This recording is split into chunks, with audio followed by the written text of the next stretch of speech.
യോഹന്നാൻ എഴുതിയ സുവിശേഷം അധ്യായം 5. അതിൻ്റെ ശേഷം യഹൂദന്മാരുടെ ഒരു ഉത്സവമുണ്ടായിട്ട് യേശു യെരൂശലേമിലേക്ക് പോയി. യെരൂശലേമിൽ ആട്ടുവാതിൽക്കൽ ബേഥസ്ദ എന്ന എബ്രായ പേരുള്ള ഒരു കുളമുണ്ട്. അതിന് 5 മണ്ഡപമുണ്ട്. അവയിൽ വ്യാധിക്കാർ, കുരുടർ, മുടന്തർ, ക്ഷയരോഗികൾ ഇങ്ങനെ വലിയൊരു കൂട്ടം വെള്ളത്തിൻ്റെ ഇളക്കം കാത്തുകൊണ്ട് കിടന്നിരുന്നു. അതത് സമയത്ത് ഒരു ദൂതൻ കുളത്തിലിറങ്ങി വെള്ളം കലക്കും. വെള്ളം കലങ്ങിയ ശേഷം ആദ്യമിറങ്ങുന്നവൻ ഏത് വ്യാധി പിടിച്ചവനായിരുന്നാലും അവന് സൗഖ്യം വരും. എന്നാൽ 38 ആണ്ട് രോഗം പിടിച്ചു കിടന്ന ഒരു മനുഷ്യൻ അവിടെ ഉണ്ടായിരുന്നു. അവൻ കിടക്കുന്നത് യേശു കണ്ടു. ഇങ്ങനെ ഏറിയ കാലമായിരിക്കുന്നു എന്നറിഞ്ഞു. നിനക്ക് സൗഖ്യമാകുവാൻ മനസ്സുണ്ടോ എന്ന് അവനോട് ചോദിച്ചു. രോഗി അവനോട്, യജമാനനെ, വെള്ളം കലങ്ങുമ്പോൾ എന്നെ കുളത്തിലാക്കുവാൻ എനിക്ക് ആരുമില്ല. ഞാൻ തന്നെ ചെല്ലുമ്പോൾ മറ്റൊരുത്തൻ എനിക്ക് മുമ്പായി ഇറങ്ങുന്നു എന്നുത്തരം പറഞ്ഞു. യേശു അവനോട്, എഴുന്നേറ്റ് നിന്റെ കിടക്കയെടുത്ത് നടക്ക എന്ന് പറഞ്ഞു. ഉടനെ ആ മനുഷ്യൻ സൗഖ്യമായി കിടക്ക എടുത്തു നടന്നു. എന്നാൽ അന്ന് ശബ്ബത്തായിരുന്നു. ആകയാൽ യഹൂദന്മാർ സൗഖ്യം പ്രാപിച്ചവനോട്, ഇന്ന് ശബ്ബത്താകുന്നു, കിടക്കയെടുക്കുന്നത് വിഹിതമല്ല എന്ന് പറഞ്ഞു. അവൻ അവരോട്, എന്നെ സൗഖ്യമാക്കിയവൻ കിടക്കയെടുത്ത് നടക്ക എന്ന് എന്നോട് പറഞ്ഞു എന്ന് ഉത്തരം പറഞ്ഞു. അവർ അവനോട്, കിടക്കയെടുത്ത് നടക്ക എന്ന് നിന്നോട് പറഞ്ഞ മനുഷ്യൻ ആരെന്ന് ചോദിച്ചു. എന്നാൽ അവിടെ പുരുഷാരമുണ്ടായിരിക്കയാൽ യേശു മാറിക്കളഞ്ഞതുകൊണ്ട് അവൻ ആരെന്ന് സൗഖ്യം പ്രാപിച്ചവൻ അറിഞ്ഞില്ല. അനന്തരം യേശു അവനെ ദൈവാലയത്തിൽ വെച്ച് കണ്ട് അവനോട്, നോക്കൂ, നിനക്ക് സൗഖ്യമായല്ലോ. അധികം തിന്മയായത് ഭവിക്കാതിരിപ്പാൻ ഇനി പാപം ചെയ്യരുത് എന്ന് പറഞ്ഞു. ആ മനുഷ്യൻ പോയി തന്നെ സൗഖ്യമാക്കിയത് യേശു എന്ന് യഹൂദന്മാരോട് അറിയിച്ചു. യേശു ശബ്ബത്തിൽ അത് ചെയ്യുക കൊണ്ട് യഹൂദന്മാർ അവനെ ഉപദ്രവിച്ചു. യേശു അവരോട്, എൻ്റെ പിതാവ് ഇന്നുവരെയും പ്രവർത്തിക്കുന്നു, ഞാനും പ്രവർത്തിക്കുന്നു എന്ന് ഉത്തരം പറഞ്ഞു.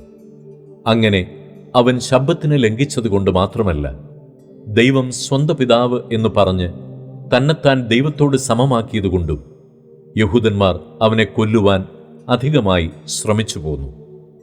ആകയാൽ യേശു അവരോട് ഉത്തരം പറഞ്ഞത്, ആമേൻ ആമേൻ, ഞാൻ നിങ്ങളോട് പറയുന്നു, പിതാവ് ചെയ്തു കാണുന്നതല്ലാതെ പുത്രന് സ്വതേ ഒന്നും ചെയ്യുവാൻ കഴിയുകയില്ല. അവൻ ചെയ്യുന്നത് എല്ലാം പുത്രനും ഔവണ്ണം തന്നെ ചെയ്യുന്നു. പിതാവ് പുത്രനെ സ്നേഹിക്കുകയും താൻ ചെയ്യുന്നതൊക്കെയും അവന് കാണിച്ചു കൊടുക്കുകയും ചെയ്യുന്നു. നിങ്ങൾ ആശ്ചര്യപ്പെടുമാറ് ഇവയിൽ വലിയ പ്രവൃത്തികളും അവന് കാണിച്ചു കൊടുക്കും.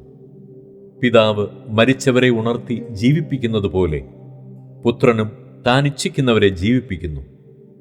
എല്ലാവരും പിതാവിനെ ബഹുമാനിക്കുന്നത് പോലെ പുത്രനെയും ബഹുമാനിക്കേണ്ടതിന് പിതാവ് ആരെയും ന്യായം വിധിക്കാതെ ന്യായവിധി എല്ലാം പുത്രന് കൊടുത്തിരിക്കുന്നു. പുത്രനെ ബഹുമാനിക്കാത്തവൻ അവനെ അയച്ച പിതാവിനെയും ബഹുമാനിക്കുന്നില്ല. ആമേൻ ആമേൻ, ഞാൻ നിങ്ങളോട് പറയുന്നു, എൻ്റെ വചനം കേട്ട് എന്നെ അയച്ചവനെ വിശ്വസിക്കുന്നവന് നിത്യജീവനുണ്ട്. അവൻ ന്യായവിധിയിലാകാതെ മരണത്തിൽ നിന്ന് ജീവങ്കലേക്ക് കടന്നിരിക്കുന്നു. ആമേൻ ആമേൻ, ഞാൻ നിങ്ങളോട് പറയുന്നു, മരിച്ചവർ ദൈവപുത്രന്റെ ശബ്ദം കേൾക്കുകയും കേൾക്കുന്നവർ ജീവിക്കുകയും ചെയ്യുന്ന നാഴിക വരുന്നു, ഇപ്പോൾ വന്നുമിരിക്കുന്നു. പിതാവിന് തന്നിൽ തന്നെ ജീവനുള്ളതുപോലെ അവൻ പുത്രനും തന്നിൽ തന്നെ ജീവനുള്ളവനാകുമാറ് വരം നൽകിയിരിക്കുന്നു. അവൻ മനുഷ്യപുത്രനാകിയാൽ ന്യായവിധി നടത്തുവാൻ അവന് അധികാരവും നൽകിയിരിക്കുന്നു. ഇതിങ്കൽ ആശ്ചര്യപ്പെടരുത്. കല്ലറകളിലുള്ളവർ എല്ലാവരും അവന്റെ ശബ്ദം കേട്ട് നന്മ ചെയ്തവർ ജീവനായും തിന്മ ചെയ്തവർ ന്യായവിധിക്കായും പുനരുത്ഥാനം ചെയ്യുവാനുള്ള നാഴിക വരുന്നു. എനിക്ക് സ്വതേ ഒന്നും ചെയ്യുവാൻ കഴിയുന്നതല്ല. ഞാൻ കേൾക്കുന്നത് പോലെ ന്യായം വിധിക്കുന്നു. ഞാൻ എൻ്റെ ഇഷ്ടമല്ല, എന്നെ അയച്ചവൻ്റെ ഇഷ്ടമത്രേ ചെയ്യുവാൻ ഇച്ഛിക്കുന്നത് കൊണ്ട് എൻ്റെ വിധി നീതിയുള്ളത് ആകുന്നു. ഞാൻ എന്നെക്കുറിച്ച് തന്നെ സാക്ഷ്യം പറഞ്ഞാൽ എൻ്റെ സാക്ഷ്യം സത്യമല്ല. എന്നെക്കുറിച്ച് സാക്ഷ്യം പറയുന്നത് മറ്റൊരുത്തനാകുന്നു. അവൻ എന്നെക്കുറിച്ച് പറയുന്ന സാക്ഷ്യം സത്യം എന്ന് ഞാൻ അറിയുന്നു. നിങ്ങൾ യോഹന്നാന്റെ അടുക്കൽ ആളയച്ചു. അവൻ സത്യത്തിന് സാക്ഷ്യം പറഞ്ഞിരിക്കുന്നു. എനിക്കോ മനുഷ്യന്റെ സാക്ഷ്യം കൊണ്ട് ആവശ്യമില്ല. നിങ്ങൾ രക്ഷിക്കപ്പെടുവാനത്രേ ഇത് പറയുന്നത്. അവൻ ജ്വലിച്ച് പ്രകാശിക്കുന്ന വിളക്ക് ആയിരുന്നു. നിങ്ങൾ അല്പസമയത്തേക്ക് അവന്റെ വെളിച്ചത്തിൽ ഉല്ലസിപ്പാൻ ഇച്ഛിച്ചു. എനിക്കോ യോഹന്നാന്റെ സാക്ഷ്യത്തിലും വലിയ സാക്ഷ്യമുണ്ട്. പിതാവ് എനിക്ക് അനുഷ്ഠിപ്പാൻ തന്നിരിക്കുന്ന പ്രവൃത്തികൾ ഞാൻ ചെയ്യുന്ന പ്രവൃത്തികൾ തന്നെ. പിതാവ് എന്നെ അയച്ചു എന്ന് എന്നെക്കുറിച്ച് സാക്ഷീകരിക്കുന്നു. എന്നെ അയച്ച പിതാവ് താനും എന്നെക്കുറിച്ച് സാക്ഷ്യം പറഞ്ഞിരിക്കുന്നു. നിങ്ങൾ അവന്റെ ശബ്ദം ഒരു നാളും കേട്ടിട്ടില്ല, അവന്റെ രൂപം കണ്ടിട്ടില്ല. അവന്റെ വചനം നിങ്ങളുടെ ഉള്ളിൽ വസിക്കുന്നതുമില്ല. അവൻ അയച്ചവനെ നിങ്ങൾ വിശ്വസിക്കുന്നില്ലല്ലോ. നിങ്ങൾ തിരുവെഴുത്തുകളെ ശോധന ചെയ്യുന്നു, അവയിൽ നിങ്ങൾക്ക് നിത്യജീവനുണ്ട് എന്ന് നിങ്ങൾ നിരൂപിക്കുന്നുവല്ലോ. അവ എനിക്ക് സാക്ഷ്യം പറയുന്നു. എങ്കിലും ജീവൻ പ്രാപിക്കേണ്ടതിന് എൻ്റെ അടുക്കൽ വരുവാൻ നിങ്ങൾക്ക് മനസ്സില്ല. ഞാൻ മനുഷ്യരോട് ബഹുമാനം വാങ്ങുന്നില്ല, എന്നാൽ നിങ്ങൾക്ക് ഉള്ളിൽ ദൈവസ്നേഹമില്ല എന്ന് ഞാൻ അറിഞ്ഞിരിക്കുന്നു.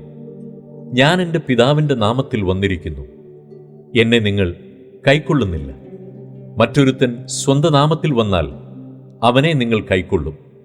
തമ്മിൽ തമ്മിൽ ബഹുമാനം വാങ്ങിക്കൊണ്ട് ഏകദൈവത്തിൻ്റെ പക്കൽ നിന്നുള്ള ബഹുമാനം അന്വേഷിക്കാത്ത നിങ്ങൾക്ക് എങ്ങനെ വിശ്വസിപ്പാൻ കഴിയും? ഞാൻ പിതാവിൻ്റെ മുമ്പിൽ നിങ്ങളെ കുറ്റം ചുമത്തും എന്ന് നിങ്ങൾക്ക് തോന്നരുത്. നിങ്ങളെ കുറ്റം ചുമത്തുന്നവനുണ്ട്, നിങ്ങൾ പ്രത്യാശ വച്ചിരിക്കുന്ന മോശ തന്നെ. നിങ്ങൾ മോശയെ വിശ്വസിച്ചുവെങ്കിൽ എന്നെയും വിശ്വസിക്കുമായിരുന്നു. അവൻ എന്നെക്കുറിച്ച് എഴുതിയിരിക്കുന്നു. എന്നാൽ അവൻ്റെ എഴുത്ത് നിങ്ങൾ വിശ്വസിക്കുന്നില്ല എങ്കിൽ എൻ്റെ വാക്ക് എങ്ങനെ വിശ്വസിക്കും?